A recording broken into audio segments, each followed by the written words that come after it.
Hey Iron Hackers, today we'll be going over how you can view some of the new features we have on the platform. We'll start off with the task examples. So in the gray toolbar on the top of the page, click Task.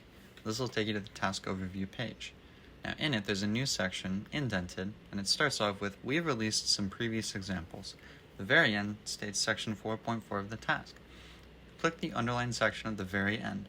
It'll take you to section 4.4. where you have 5 different submission examples you could view for your own convenience and inspiration. Next, let's view submission size. This instance, I'll go ahead and choose 23A. You can see here, you have 88 individuals participating. We've received 1 submission. This is also a tab where you can view your peers' work and then your own scores.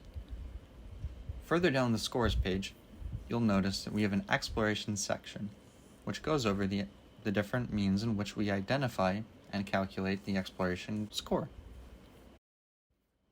Next, let's view the tutorials. On the tutorial tab, you'll notice tutorial number 6 and tutorial number 7. While they're labeled tutorials, they're actually just resources. They're curated lists for learning and reference. Tutorial 6 is for learning Python. Tutorial 7 is for machine learning.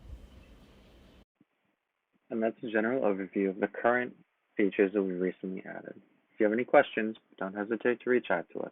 Happy hacking!